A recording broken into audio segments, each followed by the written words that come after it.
synchronized this time. Yeah, that was a good clap. All right, welcome to the Arts District Podcast. I'm Lauren. And I'm Georgia. And this is episode 23. Woohoo! Is it 33? 23? I wish it was 33. I was thinking about that on my drive here today. I was like, we're almost at like 52. Oh, well. Still like, not even halfway. Not even half, yeah. But we will get there. We will. Yeah, so we're in Georgia's bedroom today because her neighbors were blasting dance music. Which seems to have quieted down Yeah, now. of course. Once we set up in another room, they stopped playing it. But yeah, noise issues. I have just a couple of reminders I wanted to mention, and briefly maybe we can discuss this awesome movie I watched this week. Actually, I watched two good movies. Oh, cool. Since I'm unemployed, that's what I do a lot now, is I just watch movies. And luckily we have Netflix because there's an abundance of movies. Mm-hmm. And a Canadian band from Ottawa that moved to Toronto. We're going to get to that. Cool. I visited a thing yesterday. I was out in the cold. A thing? Yeah. An art thing. And I want to talk about a book. Cool. Yeah. Okay, maybe I'll just do my reminders first. A couple of episodes ago, I was talking to you about Rae Morris, the singer-songwriter from Blackpool. She is coming out with her debut album on January 26th. So next Monday, I just wanted to remind you because it's going to be awesome. I can't wait to get my hands on it. I got an iTunes gift card for Christmas, so nice. I've been saving it because I want to use it towards that. But I also want to buy the vinyl, and the pre-orders for that went out today. So it's like, if I buy the vinyl, will it come with a digital download? Because I don't want to waste my gift card if I'm going to get it for free with the vinyl. It might. Gotta look into that. I know a lot of vinyl does that now, which is good. And not everyone wants to get a record player that does that. Like, yeah, well, it's more just so that you can have it on your iPod too. Yeah, but I mean, like, there are those record players where you can also convert. My roommate has one where it like goes directly into your computer and like. Is that taking the digital copy? No, it's like recording from. Okay. Yeah, that's what I thought. Into your computer. So I don't know, and plus it's just like more on the up and up if like, you know, we're giving this person actually 2 copies. Yeah. When they buy it. But vinyl's expensive. Like sometimes you're looking at $25 to $30 for a vinyl. It's like, well, you get your money's worth for getting 2 copies of it. That's true. Plus, like, it doesn't make sense to make the person buy it twice. Mm-hmm. So. Wow, we're still in such a tricky time with all that. Yeah. With, like, technology and I think we've talked about this before, but yeah, still. And the songwriting contest that I was talking about also a couple episodes ago in Hamilton for the Junos this year. They're doing a local songwriting contest. All local songwriters are able to enter. It's called Turn It On, and you have to write a song using the tagline Turn It On in Hamilton. So I did mine, and I totally forgot to share it on the podcast page, so later this afternoon I'll put it up. Oh, okay, cool. I think I put it in the description of last week's episode, but I don't think we talked about it, so I'll put it in the description again. Yeah, and or on the screen. We'll share it on the page, and you guys can hear what I created for that. Hopefully I win it, but I'm just saying, feel free to enter if you live in Hamilton. Apparently, like, I don't think they've had a lot of entries because I've been hearing that they've been like trying to push it more. Oh, really? Yeah, so maybe I'll just win by default, but who knows? Yeah, and okay, so the movie I wanted to talk about was called Midnight in Paris. It's been out for a while. Have you seen it? You haven't watched that till No, now? I always would see it in like Target. Sad face. Yeah, sorry. I'd see it there and I would like look at the cover of it and I'm like, this looks like a movie I would like, and like I love the idea of Paris and whatever. Yeah, so I finally watched it and I had the night to myself, and Adam had already seen it and he said it was good, so I put it on and I loved it. I love that idea of not like time travel, but like having this idea that the time you're living in isn't as great as the time before it. Mm-hmm. And it's so true because like my mom will say her golden age was like the 1800s, like turn of the century, early 1900s, and she wished she could go back and live in that time, whereas she grew up in the time period that I thought was really cool, like the 60s, 70s and stuff. So yeah, it's just I love that idea and the characters, like how they brought in. I see your Zelda Fitzgerald book right there. Yeah. And they talk about her and Scott Fitzgerald, and I love that actress Marion Cotillard. Yeah, from France. Like I think she's awesome. Mm-hmm. So, and I loved her outfits. Oh yeah. Like I was googling like 20 stash in after that. Mm-hmm. It is a really good movie, and I'm not always a huge fan of Woody Allen, but that one, like, he nailed it. Yeah, it was good. Because he also did recently Magic in the Moonlight, I think. I've never seen it. I haven't seen a lot of Woody Allen films. Okay. I think, like, initially you like him for a little bit, and then you get tired of him. Yeah. Like, they're all kind of have that, like, Woody Allen neurotic thing to them. But Midnight in Paris is awesome. Rachel McAdams was like, I just wanted to like slap her. She was like so irritating. Like she did such a good job being irritating. Yeah. I think that's kind of like Woody Allen being channeled through Rachel McAdams. That's what I find in a lot of his movies. It's like you see these different actors playing Woody Allen. Like that's what he's like. Oh my gosh, it's funny. So, but Midnight in Paris is so good. Yeah. Oh, I love that. I should watch it again. The other movie I watched, I don't feel like I talked about it last week, but I can't remember when I watched it. It was called Begin Again. Did I talk about that last week? No, you didn't, but I've seen that too. Okay, honestly, if you think you're watching a lot of movies, I watch a lot of movies all the time. We should just have movie parties. We should. Except it'll be hard to find things that I haven't seen.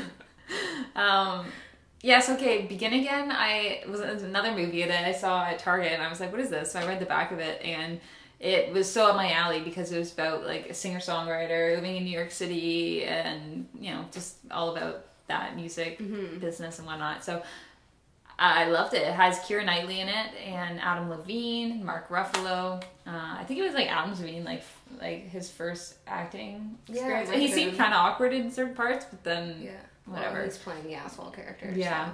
And Keira Knightley actually sings in it. Like that's her actual voice, so kind of neat to see that. Mm-hmm. And I really like Mark Ruffalo. Not bad either. Like she does a good job. Yeah, no. At first, when I first heard her, I'm like, well, that's an interesting voice. But then by the end of it, you've heard her sing so much that you like it. Mm-hmm. So it was really good. I recommend watching it. It was cute. Yeah. Good music flick. Yeah.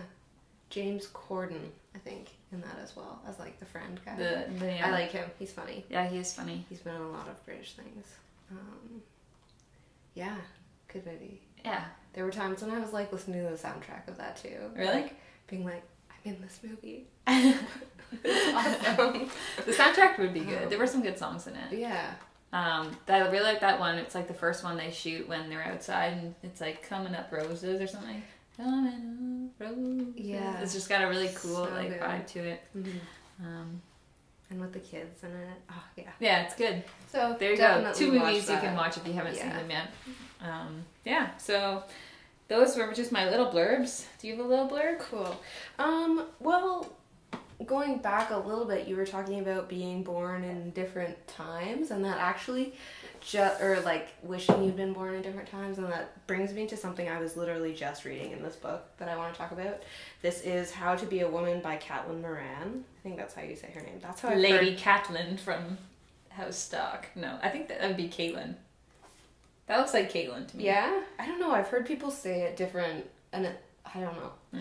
Anyway, I was literally just reading something in this where she was talking about all these women from the past who are like great feminist role models and stuff, but a lot of them, there's like a constant theme of them being like super suicidal or super depressed and stuff, and she links that to like, yeah, there are these women who are trailblazers, but eventually you break down because society is like so against what you're doing. Like people who live like outside their time are bound to be broken down by the society that they currently live in. Who is she? But she's a journalist from the UK, and this is sort of a memoir, but also a feminist text. Like on the front, it says the British version of Tina Fey's Bossy Pants.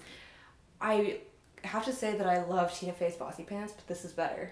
It's like it's grittier and talks more about like the actual, not just like being a woman working in a male-dominated industry. This is about like actually being a woman. A lot of it is like even like the physical aspects of being a woman, and like This has become like Georgia's book club hour. Like, I gotta read all these books. Okay, there's a stack for you to borrow. I've been so slow. Like, I still haven't finished my Mary McDougall Street. It's like sitting beside the remote control for the TV on the coffee table. It's like Netflix or reading. Right. And I've been watching so many movies lately. I haven't been reading, but I really need to get back into it. I'm almost done too. And then once I'm done, I'll read some of these books. Yeah. It's probably seems like I read a lot more books than I actually do because I'm usually reading like 4 books at a time. Yeah. Like, this one I talked about Zelda before. That's the biography of Zelda Fitzgerald. I'm like, I don't know, about halfway through. And I just found that it's like January now and it's past the 20s. It's getting into the 30s now and it starts to get way too depressing for this time of year. Like, the fun time of her life is over, and the dead of winter, yeah. The fun time in her life is over. Recipe for depression. I don't need that right now. So I'm on to How to Be a Woman, and it's like so fun. She's talking about like her take on modern feminism and comparing things to what's going on in her life and stuff. And it's like really funny and sometimes cringy and really good. So of like Tina Fey's Bossy Pants and Amy Poehler's Yes Please and Lena Dunham's Not That Kind of Girl, favorite so far. And I've only just started. I got this like 2 days ago and I'm already like a third into it. I love buying books. Yeah. I wish I could get a job at like a Big Chapters. Yeah. Indigo or something. Except I'm still moving around so much that as much as I want to have all the books, I also have to think about moving all the books every time that I move. And that sounds less fun. Yeah. I'm a member of the library, but I've only like taken out one thing. I haven't been to the Hamilton Library yet, but get on it. Yeah, I know. They have quite a few different libraries, but I just one day want to have a huge bookcase in my house that's just like full. Yeah. And stuff that you can like go back to and reference. Because that's what I've found I'm getting more and more of. Yeah. Cool. So that's what I had to say about that. Very Check good. it out. Very good. How to Be a Woman. Do you want to go on with your next Yeah, sure. Okay, so our camera will shut off in about 4 minutes, 5 minutes. I should be able to talk about this and then we'll put our clip in. The band I want to talk to you about is called The Balconies. Have you heard of The Balconies? Only in the email with your notes you sent me this morning. Okay. Alright, so The Balconies they started out as a 3-piece. They are now a 4-piece. They're kind of like a pop rock, though more rock band from... Pop rocks. From Toronto. They started out in Ottawa. The founding members were Jackie Neville and her brother Stephen Neville and their friend Liam Yeager. Jackie actually... good names. Yeah. Yeah. I wish my last name was Neville. No, I don't. Georgia Neville? That actually would be really good. Sounds like an author's name. So Jackie and Liam met at University of Ottawa. They were both studying classical music, which is really cool. And I don't know what I was saying there. They started the band shortly after that in 2009, I think it was. 2007. They put out their first EP. It was self-titled in 2009. Then they followed that up with another EP in 2012 called Kill Count. And then just last year, about a year ago, because it came out in January, they put out their first full length called Fast Motions. And I don't have Fast Motions, but I do have Kill Count in the first EP they put out. I actually got to see them. It was either 2011 or 2012. I think it was 2011 at Lee's Palace in Toronto during Canadian Music Week. Okay. And I'd heard a lot about them because just through mutual friends and stuff. And it was a wicked performance. Jackie plays the electric and she sings. And when I saw them at that time, they were still a 3-piece. And it was wicked. Yeah. She's just dynamite on stage, wearing super high heels and just whipping her hair around playing this electric guitar. And cool. She just has such a good stage presence that you go to the shows to watch her kind of thing. She's the focal point. And they're just really energetic. They've definitely moved into a more guitar-heavy rock sound with their latest release. And I think that has a lot to do with at the time I saw them, Liam was playing the drums, and now Liam is the lead guitar player. So they now have 2 guitarists, and they added this other guy to play drums named Steve Mollella. Yeah, they have she's got like a really crisp, clear vocal sound, which at times I like and at times I don't like. Kind of like Blondie, you know, that idea, but just like, it's more in the recordings you hear it. It's just super clean vocal, and the contrast with the rock music. At times I'm like, this just doesn't have that grit. Like, I want to hear some like throaty, like, you know, like growls, like raspiness, like she's getting into it, not like she sat there and rehearsed her singing for days before she sang the part, you know. It almost gives it more of like a musical theater vibe, which is why I would rather pay for a concert ticket and go see them live than to actually buy a record. So the clip that I'm going to show you guys is actually a live clip. They actually have some really well done music videos on their YouTube, which I encourage you to check out just because the videos are interesting. But in order to kind of grasp what they're all about, I think a live video is best. So the clip I have is just her doing a wicked guitar solo, and at the point of this video they were still a 3-piece, so you really get to see how they do things, or how they did things as a 3-piece. I haven't seen them play as a 4-piece yet, so I'm not sure if their stage dynamic has changed at all, but I'm sure she's just as good still. What else did I have here?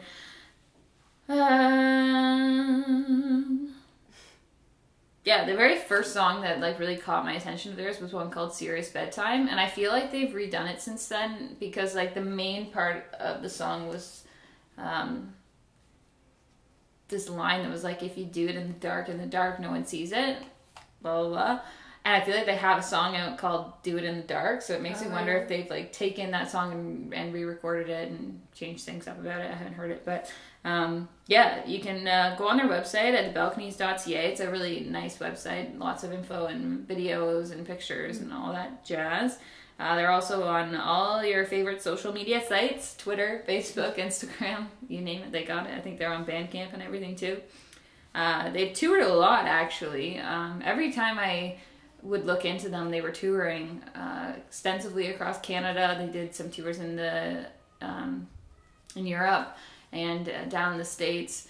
They don't have any upcoming show dates. The last thing I saw on their Facebook page was their last show. I think it was in October or November of last year, and they were wrapping up for the year and gearing up for a big year this year. So it'll be interesting to see what they're playing, if they're playing any festivals this year or going on tours. So, but actually, I remember last year, because I follow them on like Instagram and stuff, they did this festival in Iceland, which I thought was really cool. Like, imagine just being so good that you could go play a festival in Iceland.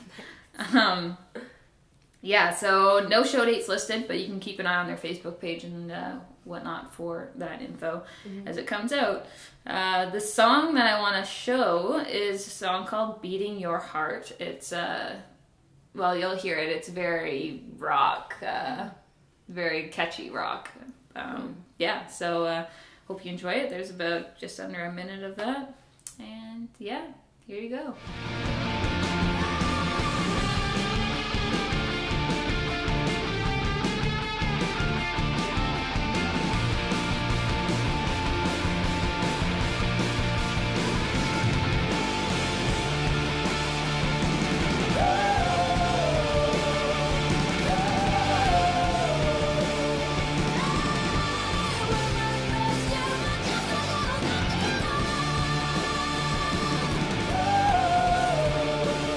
All right, so that was The Balconies. What a lead person, eh? Jackie, just absolutely crazy on the guitar. Yeah, so go check out their Facebook page. Keep an eye on it. I'm sure it won't be long before they put out their show dates for this year. And definitely go see one of their shows. If you like what you hear, go buy their album too. But I would say go watch them live first, because you'll probably be more inclined to buy their album after you see them. Right.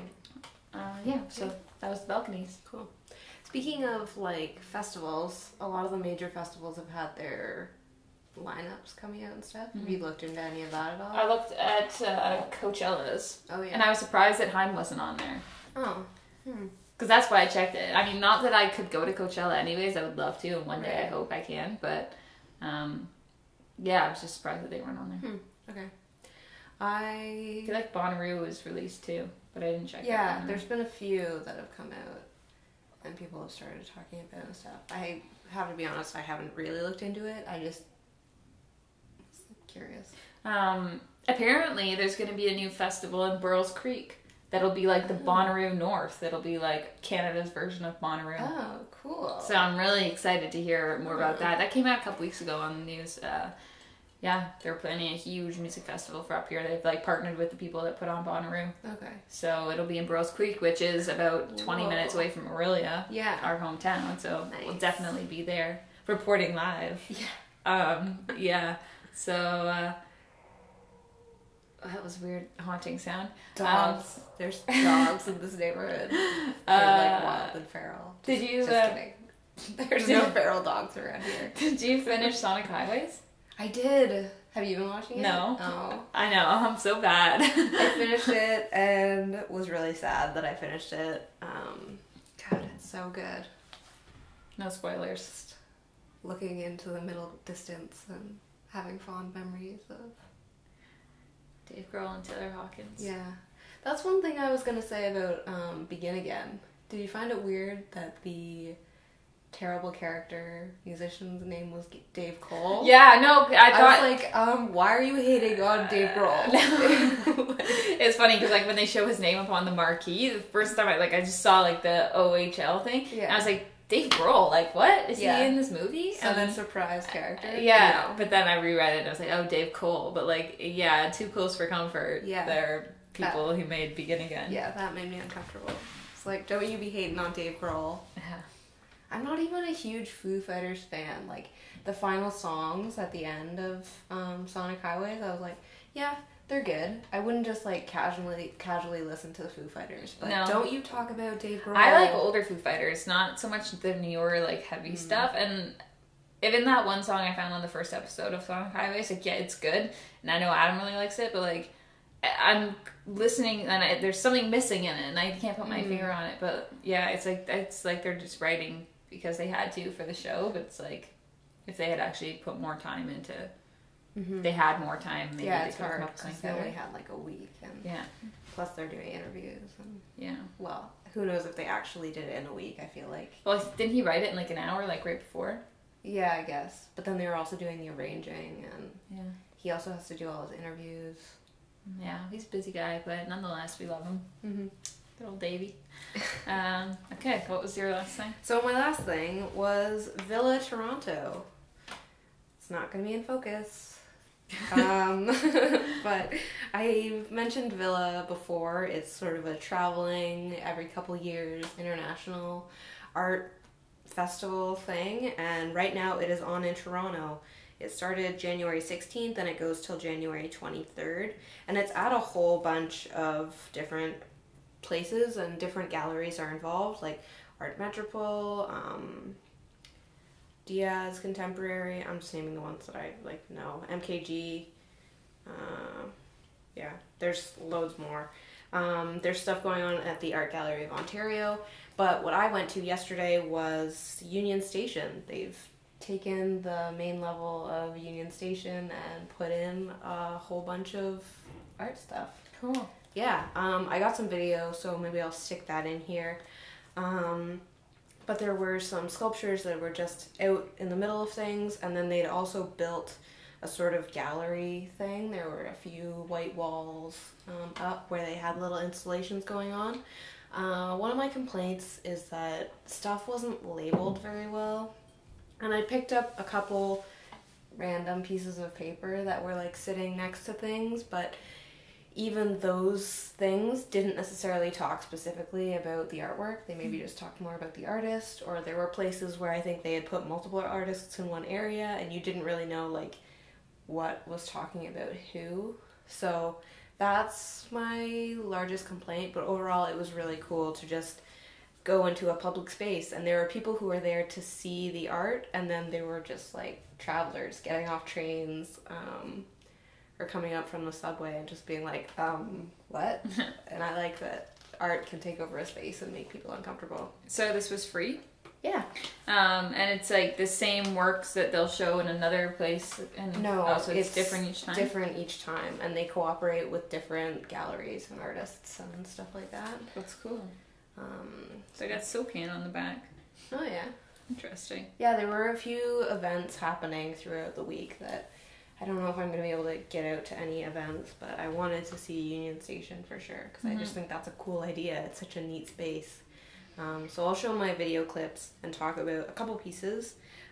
Jessica Bradley did a sculpture that I have a photo of. It's this like tower, and it was covered in like posters and stuff, which I thought was really cool because the shape of the tower looks just like Brancusi's Endless Column, which is sort of a famous sculpture. He's a famous sculptor from like the 50s. And he did this endless tower that's sort of square based, and it's like these pyramids that go in and out. You might recognize it, but this looked just like that, except it was covered in all these like posters that were all kind of torn and stuff. So it was neat to see. I mean, I'm just pulling that away myself. I think she had to have been influenced by that Brancusi sculpture, because how could you not be? But having it covered in posters and being in a public space was just a really nice comment, and interacting with the space and urban life and art in urban spaces and stuff. And then there was another piece that I didn't get the artist of. There were a couple pieces that were, I think they must have been by the same person, but they had this like shiny brass or gold dumpster out in the middle of everything. There wasn't anything in it or anything, and like one side was open and one side was closed. But it was just like this beautiful handmade, but like also really pristine and refined golden dumpster. And just being surrounded, because Union Station is still under construction. There's like construction stuff everywhere. There was a couple times when I was like, art or construction? But this gold dumpster I thought was a really nice comment and play on that. There was also a silver porta potty that I didn't get as close to, but I thought those were really nice. I like it when art gets to be silly and funny and use like fancy materials to make something that's crummy and gross. So those were really nice. I think I have some footage of that. There was a cool like hanging see-through soft sculpture up in the air, which I think there could have been more stuff like that, taking advantage of the fact that like this building is super tall. Yeah. Like that main room is like nuts. There was a really cool, also I don't know who this was, but there was a projector, and it was, you could hear the little like click, click of the projector sitting close to the wall, but instead of the film just going in and around the projector, there was like a tree branch way far away covered in tinfoil, and the tape had to go all the way, like it was probably like 12 feet away. Wow. To go around the tree branch and go back into the projector. So I like that. Interesting. And it added a sound, like you don't normally hear a projector. Well, first off, movie theaters don't use they use digital projectors now, so you don't get that noise at all. But to hear that sound in like a big room with no soft stuff in it was kind of cool. Yeah. So, sounds good. Worth checking out if you're in Toronto. How long's it there? Till the 23rd. So what's today? That'll be next week. Well, no, because Monday's the 26th, so. Till like Saturday or Friday. Yeah. So, worth checking out. And on their website, they have the schedule of all the stuff that's happening. Yeah. Cool. Villa Toronto. Yeah. So, I guess that's it for week 23. Week 23. Yeah. All right. Enjoy your Sunday night. Thanks for hanging out. And we'll see you next week for 24. Bye.